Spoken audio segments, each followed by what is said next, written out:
সরকার এবং আমলাদের মধ্যে এক ধরনের লুজ কানেকশন বোধহয় আছে। টাইট দেওয়া দরকার। কি টাইট দিবেন, কাকে টাইট দিবেন, এবং তারও চেয়ে বড় কথা, টাইট দেওয়ার কাজটা কে করবে? সে আগুন লাগার কি কারণে আগুন লাগলো, কেন আগুন লাগলো, কেন আগুনটা নেভাতে এত সময় লাগলো, কি পরিমাণ ক্ষয়ক্ষতি হলো, তা নিয়ে একটা উচ্চ পর্যায়ের তদন্ত কমিটি গঠন করা হয়েছিল। সেই তদন্ত কমিটি তাদের প্রাথমিক একটা রিপোর্টকে দিয়েছে। সেই রিপোর্ট তারা প্রধান উপদেষ্টার কাছে হস্তান্তর করেছে এবং তারা বলেছে যে আগামীতে তারা ডিটেল আরো দিবে। তবে প্রাথমিক যে ধারণা তারা পেয়েছে, তারা বলেছে যে এখানে কোনো ধরনের নাশকতার প্রমাণ পাওয়া যায়নি, মানে আগুনটা কেউ লাগায়নি, আগুনটা লেগে গেছে। এবং কিভাবে লেগেছে, কারণ হিসেবে তারা যেটা বলেছে সেটা হলো লুজ কানেকশনের কারণে আগুন লেগেছে। মানে বৈদ্যুতিক যে সংযোগ ছিল সেখানে একটা দুটা কানেকশন লুজ ছিল, ঢিলা। তো এই ঢিলা কানেকশনের কারণে আগুন ধরে গেছে। এটা হতে পারে, কিন্তু আপনারা কিন্তু ঢিলা শব্দ শুনে কিন্তু এটাকে খুব একটা গুরুত্বহীন মনে করলেন তা না, এটা কিন্তু হাসির কথা না। আমরা তো অনেক জায়গায় ঢিলা কানেকশন দেখি, লুজ কানেকশন অনেক জায়গায় দেখি। লুজ হয়ে গেলে ধরেন একটু টাইট দিতে হয়। এখন কি থেকে কি টাইট দেবেন আপনারা আমরা জানি না। আমরা অপেক্ষায় থাকি যে আর কোন কোন লুজ কানেকশনকে কে কে টাইট দেয়, অথবা না দিতে পারলে কিন্তু অগ্নিকাণ্ডের একটা আশঙ্কা আছে। যাই হোক, এই তদন্ত কমিটির প্রধান ছিলেন স্বরাষ্ট্র মন্ত্রণালয়ের সিনিয়র সচিব নাসিমুল গনি। বিরাট পোস্ট, কিন্তু আমলাদের মধ্যে অনেক, মানে সিনিয়র মোস্ট আমলাদের মধ্যে একজন উনি। তিনি বলেছেন, এই যে ওনাদের থিওরি তিনি বলেছেন যে অগ্নিকাণ্ডের ঘটনা তদন্তে বুয়েটের বিশেষজ্ঞ দল ছিল, ফায়ার সার্ভিসের বিশেষজ্ঞ দল ছিল, সেনাবাহিনীর দল ছিল, পুলিশের সিআইডি থেকেও কাজ করা হয়েছে। সবাই মিলে একত্রে একমত হয়েছে যে একটি লুজ কানেকশনের কারণে ইলেকট্রিসিটি থেকে আগুনের উৎপত্তি হয়েছে। এটা আমাদের প্রাথমিক অনুসন্ধান, এতে কোনো ব্যক্তির সম্পৃক্ততা খুঁজে পায়নি। আচ্ছা, কি পরিমাণ ক্ষতি হয়েছে তারও একটা ব্যাখ্যা উনি দিয়েছেন। সেই ব্যাখ্যাটা উনি বলেছেন যে আমি ফিজিক্যালি দুবার বিল্ডিংয়ে উঠেছি, নিজে, এই নাসিমুল গনি সাহেব নিজে দুবার ওই বিল্ডিংয়ে উঠেছেন, ওই যে ভবনে আগুন ধরেছিল সেখানে। প্রতিটি রুমে হেঁটে হেঁটে ঘুরে দেখেছি। আমরা সবাই গিয়েছি। কয়েকটা রুম পড়েছে কিন্তু সেখানে নথি পড়েনি, মানে কয়েকটা রুম পড়ে গেছে কিন্তু যে নথিগুলো ছিল সেগুলো পড়েনি। কেন, এটা কিন্তু আমার কাছে ক্লিয়ার না। যে রুম পড়লে নথি পড়বে না কেন? নথিকে মানে আপনার দাহ্য কোনো পদার্থ নয়। আগুনের নথি পড়ে না কেন? নথি তো আরো আগে পড়বে। যদি রুম পড়ে যায়, নথি না পড়ার কি কারণ আছে আমি বুঝতে পারলাম না। যে তদন্তের যে প্রাথমিক প্রতিবেদন পাওয়া গেছে, সেই প্রতিবেদন নিয়েও আবার দু একটা পত্রিকায় টুকটাক রিপোর্ট বেরিয়েছে এবং সেখানে কারণগুলি উল্লেখ করা হয়েছে কেন আগুনটা ধরলো। এবং সেই প্রতিবেদনে, প্রাথমিক সেই প্রতিবেদনে আমি দু তিনটা জায়গায় আমি পড়ছি। এক জায়গায় বলা হয়েছে আগুনের উৎপত্তি স্থল 7 নম্বর ভবনের 6 তলা লিফট লবি সংলগ্ন করিডোর থেকে বলে প্রাথমিকভাবে ধারণা করা হয়। মানে 7 নম্বর ভবনের 6 তলার লিফটের যে লবি সংলগ্ন করিডোর, সেখান থেকে আগুনটা হয়েছে। আবার আরেকটা জায়গায় বলা হয়েছে যে অগ্নি নির্বাপন কর্মীদের সাক্ষ্য ও উত্তর দিক থেকে নেওয়া ভিডিও বিশ্লেষণ করে এই প্রতিবেদনে বলা হয়েছে যে আনুমানিক রাত 2টায় আগুন ডেভেলপ স্টেজে চলে যায়। ডেভেলপ স্টেজে মানে পুরো ধরে যায় আর কি, মানে বিকশিত স্তরে চলে যায়। ভবনে কোনো ধরনের ফায়ার ডিটেকশন সিস্টেম না থাকায় প্রাথমিক ও বিকশিত অবস্থায় আগুন শনাক্ত করা যায়নি। মানে এই ভবনে কোনো ধরনের ফায়ার ডিটেকশন সিস্টেম ছিল না। মানে কোথাও আগুন ধরলে, আমরা বিদেশে বিভিন্ন সময় ছবিতে দেখি না, আগুন ধরলে অ্যালার্ম বেজে ওঠে, ধোঁয়া থাকলে অ্যালার্ম বেজে ওঠে, অথবা কোনো একটা কিছু একটা ঘটে যাতে নাকি সবাই বুঝতে পারে যে আগুন ধরেছে। এরকম কিন্তু আধুনিক ব্যবস্থা সব জায়গায় আছে। এটা খুব একটা আধুনিক তাও না, এটা আরো অনেক বছর আগে থেকেই চলছে। কিন্তু আশ্চর্যের ঘটনা হলো সচিবালয়ের মতো এত গুরুত্বপূর্ণ একটা জায়গায় সেরকম কোনো ফায়ার ডিটেকশন সিস্টেম ছিল না। তাহলে এটা কিসের আধুনিক ভবন ছিল রে ভাই? অথবা এটা কে করেছে? এই ফায়ার ডিটেকশন সিস্টেম ছাড়া এই ভবন চালু হলো কি করে? মানে সচিবালয়ে যারা কাজ করেন, যারা কাজ করান, তারা কি এই জিনিসগুলি জানতেন না? মানে কত অযোগ্য লোক দিয়ে কাজগুলি করানো হয়েছে। এত বড় একটা বিল্ডিং বানানো হয়েছে, তারা কি বিল্ডিং এর ফায়ার সেফটির ব্যাপারে কিছুই বুঝতো না? এই অথর্ব মূর্খ লোকগুলি কারা?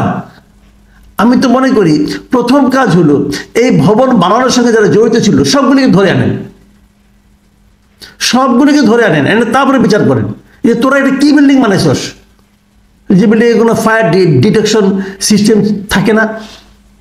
আচ্ছা ঠিক আছে, বুয়েটের কিছু অবজারভেশন আছে। বুয়েটের অবজারভেশনগুলি এমন বলা হয়েছে, আমি আপনাকে দু একটা পড়ে শোনাই, যে বলা হয়েছে ভবনের লিফট ও সিঁড়ির অপরিকল্পিত নকশার কারণে চিমনি এফেক্ট সৃষ্টি হয়, যাতে আগুনের শিখা দ্রুত ঊর্ধ্বগামী প্রপাগেশন করে 6 তলা থেকে 7, 8 ও 9 তলায় ছড়িয়ে যায়, যা ভিডিও ফুটেজের মাধ্যমে নিশ্চিত করা যায়। তার মানে কি হলো, যে এই ভবনের লিফট এবং সিঁড়িটা ছিল অপরিকল্পিত নকশা। তো এত বড় একটা ভবনের লিফট এবং সিঁড়ি অপরিকল্পিত নকশার মাধ্যমে কিভাবে সম্ভব বানালো? কে বানালো এটা? যারা বানালো তাদেরকে আপনারা কেন বিচারের আওতায় আনবেন না? জাতীয় সম্পদের তো অপচয় হয়েছে। এই সম্পদটা কার? এটা দেশের সম্পদ, জনগণের সম্পদ। এই নকশাটা কে করলো? কোন প্রতিষ্ঠান করলো? কত টাকার বিনিময়ে করলো? এখানে কি লুটপাট হয়েছে? তাহলে কত হয়েছে? কারা করেছে কাজগুলো? এই প্রত্যেকটা লোককে আইডেন্টিফাই করে তাদের বিরুদ্ধে ব্যবস্থা নেওয়া জরুরি বলে আমি মনে করি। আরো চলবে তদন্ত, আরো কয়েকদিন আমরা দেখবো তদন্ত কি হয়। কিন্তু আমি এই আলোচনা শেষ করার আগে যে কথাটা বলতে চাই, যে এই যে তদন্ত, এতগুলি বিভাগ, ফায়ার বিভাগ, বুয়েট, পুলিশ, সেনাবাহিনী, সবার তদন্ত কিন্তু একই রেজাল্ট, সেটা হলো এটা একটা দুর্ঘটনা। এখানে কোনো নাশকতা নাই, কোনো ভিলেন খুঁজে পাওয়া যায়নি। তাহলে আপনারা ভাবুন তো, 26 তারিখ যেদিন আগুনের কথা আমরা জানলাম, সেদিনই আমাদের একজন উপদেষ্টা আসিফ মাহমুদ সজীব ভুইয়া, উনি নীলফামারীতে ছিলেন। ওখানে থেকেই উনি দ্রুত বেগে ওনার ফেসবুক পেজে কি স্ট্যাটাস দিয়েছিলেন মনে আছে আপনাদের? সেখানে কি বলেছিলেন উনি? উনি যে কাজটা বলেছিলেন, দুটা কথা বলেছিলেন উনি। এক নম্বর কথা হলো যে তাদের এই স্থানীয় সরকার মন্ত্রণালয়ে লুটপাটের এবং দুর্নীতির বিরুদ্ধে কাজ চলছিল, কয়েক হাজার কোটি টাকা লুটপাটের প্রমাণ পাওয়া গেছে এবং যা নিয়ে তদন্ত চলছিল, উনি এটা বলেছেন। তার মানে কি, ওই তদন্তের কাগজগুলি পুড়ে ফেলেছে যাতে নাকি তদন্তটা চলতে না পারে, এরকম একটা কথা কিন্তু উনি বলেছেন। আবার উনি আরো বলেছেন যে আমাদের ব্যর্থ করার এই ষড়যন্ত্রে যে বা যারাই জড়িত থাকবে তাদের বিন্দু পরিমাণ ছাড় দেওয়া হবে না। মানে এই যে আগুনটা ধরেছে, প্রথমত উনি ধরে নিয়েছেন এটা একটা ষড়যন্ত্র। এবং কি ষড়যন্ত্র? যে উনাদেরকে ব্যর্থ প্রমাণ করার ষড়যন্ত্র। এবং তারপর উনি বলেছেন যে যারাই এই ষড়যন্ত্র করুক, এই ষড়যন্ত্রের পেছনে যারাই থাকুক, তাদেরকে বিন্দু পরিমাণ ছাড় দেওয়া হবে না। এখন আমার প্রশ্ন আসিফ সাহেব, ভাই আপনি যে বললেন যে আপনাদেরকে ব্যর্থ করার জন্য এটা করা হচ্ছে, তো কাউকে খুঁজে পেয়েছেন? কে আপনাদের ব্যর্থ করতেছে?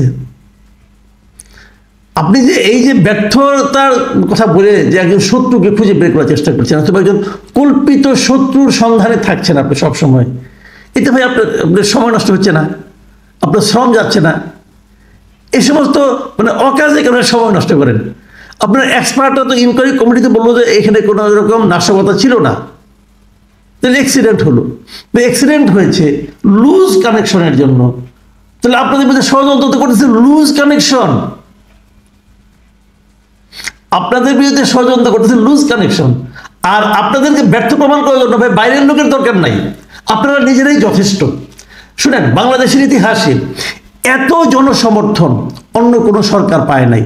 প্রত্যেকটা দলের কাছ থেকে আপনার সাপোর্ট পেয়েছেন।